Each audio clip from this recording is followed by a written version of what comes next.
Good morning, everybody. Brothers, sisters, psychonauts, and seekers of truth. It is Ananka, and welcome to my bazaar. Today, I have a mescaline trip report for you. The title of this trip report is Focusing the Third Eye, and was submitted to Erowid in 2009 by the user Brent. With all that being said, let our story begin. Before I can really understand why a trip has gone in a certain direction, I have to think about my past history, which has a great deal of sway over my mindset. I'll be 21 this September of 2008, and since I was about 16 or 17, I've steadily become more and more interested in psychedelics. It all started out with a few aborts my friend Zeke gave me one night at a small party of about 15 or so in a small cabin in a quiet college town. I had read about psychedelics a great deal online and was not actively seeking mushrooms, but hoping a great deal to come in contact with them.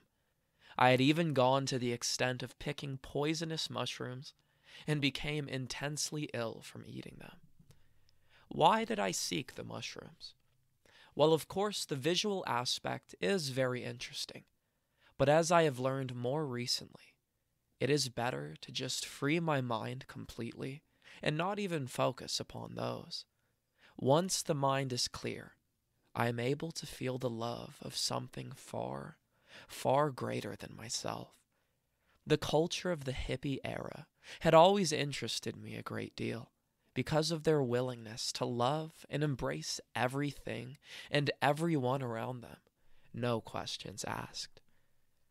Continuing with my drug history, after my first trip, which involved me seeing a beautiful floating orb of white light, I became even more interested in the mushroom and more interested in other psychedelics. Eventually, I met Colas, who became my greatest friend to date. We used psychedelics together a great deal, and even experienced telepathy and telekinesis on an LSD trip together, both witnessing the exact same thing at the same time. Earlier this year, Colas passed away in a fatal car accident.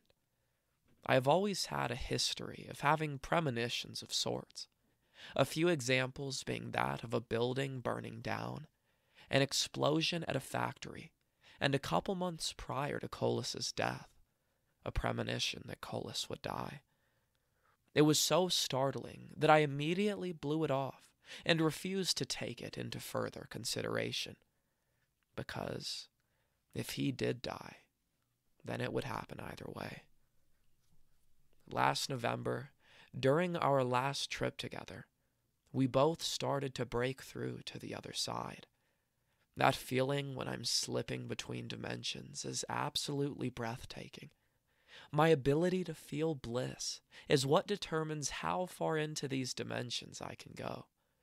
It seems as though between each dimension, I go through these masks that I wear that disguise who I really am. The more of these masks I wear, the harder it is for my soul to breathe. And when my soul can breathe, I feel truly in touch with everything and everyone around me. Our breath is just a basic example of the flow of the universe and how everything is constantly changing. It is when I learned how to control my breath and travel into states as I choose that I experience bliss. This is what I have learned in my LSD trip, mushroom trip, and last night, my mescaline trip since Colas died. He did experience bliss before he died, though, and I am to this day convinced, as are many of my friends, that Colas was here to plant a seed in each of our minds so that we ourselves could spread this seed to others and help others come into contact with the bliss that they have just forgotten how to access. Meditation is a great way to find this bliss also. The trip. Last night I consumed one capsule of mescaline. It was a white powder, looked like it was decent quality. I suspect it was a trichocereus extract of some sort, but I could definitely be wrong, as the only other mescaline-containing substances I have ever taken are Peruvian torch and San Pedro. Regardless, mescaline is a very smooth drug. It feels so natural, and I feel one with all of nature. In my experiences with DMT, I feel as though I am taken to an alien existence, in a dimension far from our own, where the function of reality is truly complex. With LSD, I feel as though I am strung across the astral plane, which is a very intense experience. And with mescaline, I am riding a wave. If I so choose, I can manipulate this wave and flow seamlessly through space-time. It is a magnificent experience. However, I must say it has been painful having my ego softened enough to where I am able to experience this other existence as much as I am. And I am very thankful and very blessed to have reached thus far in my trips. Admittedly, I am no expert, however. I am no Terence McKenna, nor am I Timothy Leary. The things these men must have seen and experienced and lived through fascinate me a great deal. I cannot even imagine how mentally solid they must have been. 3:30 a.m. Ingested tablet with a bit of soda pop on an empty stomach. 4:15. That same smooth mescaline wave is starting to creep up on me. 5 o'clock a.m. Things have become rather wavy. There are beautiful neon colors flowing on the walls of green, pink, blue, purple, and perhaps more. I've closed my eyes now, and am laying on the couch, putting my mind in a meditative state. 5 o'clock through 11 o'clock. For the remainder of my trip, I focused on living without my body, and experienced the greatest bliss that I have felt in this body. I was at the place I was at before I was born, which has become a bit more familiar to me the last few times I have tripped. It is a really beautiful place.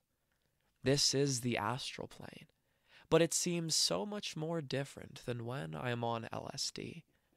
Maybe this is not the same place after all.